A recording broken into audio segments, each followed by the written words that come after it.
Langkah-langkah Benny bergema di lobi Hotel Hanabira, bangunan tua di pusat kota yang terlihat megah, namun suram.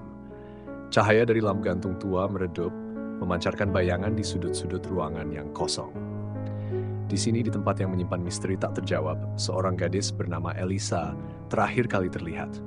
Benny mendekati meja resepsionis, menunjukkan lencananya kepada seorang pria tua dengan wajah lelah yang berdiri di balik meja. "Saya di sini untuk menyelidiki kasus Elisa," katanya.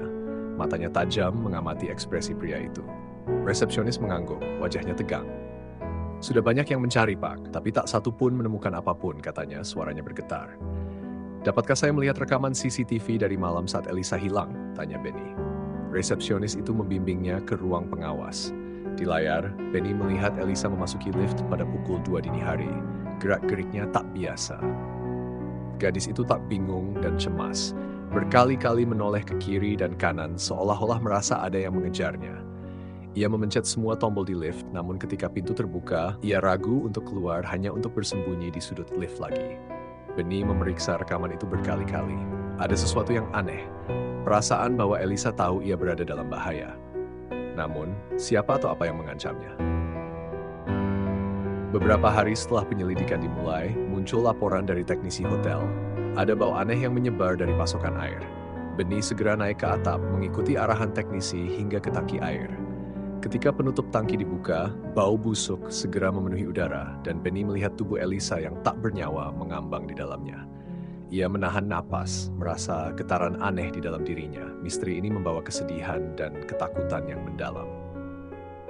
Penemuan mayat Elisa membawa penyelidikan Benny ke arah baru. Bagaimana Elisa bisa berakhir di tangki air di atap?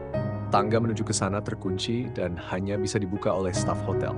Benny mulai mewawancarai para pekerja, termasuk seorang teknisi bernama Shun yang bertindak mencurigakan. Shun mengaku pernah melihat Elisa di area atap, namun bersikeras bahwa ia tidak tahu bagaimana gadis itu bisa berakhir di dalam tangki. Namun, petunjuk kecil dari rekaman CCTV pintu akses atap menarik perhatian Benny. Rekaman itu menunjukkan seseorang seragam staf yang berjalan menuju area atap tak lama setelah Elisa terakhir kali terlihat di lift. Wajahnya tak tampak jelas, namun perawakannya mirip dengan Shun. Benny merasa ada sesuatu yang tersembunyi di balik pengakuan teknisi itu. Teori dan ketakutan yang tersembunyi.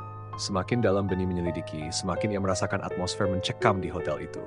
Seakan-akan bangunan itu menyimpan energi yang menekan jiwa siapapun yang berada di dalamnya. Dalam percakapannya dengan rekan-rekan Elisa, Benny mengetahui bahwa gadis itu kadang mengalami kecemasan ekstrem. Ia juga sering merasa ada yang mengawasi atau mengikuti. Benny mulai berpikir, mungkinkah Elisa mengalami halusinasi atau serangan kecemasan yang memperburuk situasi saat ia berada di hotel ini?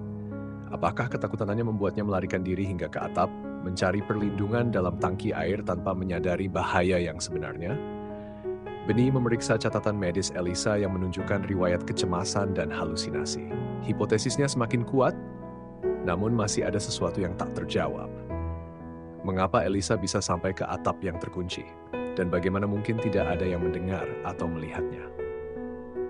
Pada akhirnya, setelah mengumpulkan bukti yang ada, polisi menutup kasus ini sebagai kecelakaan tragis akibat gangguan mental.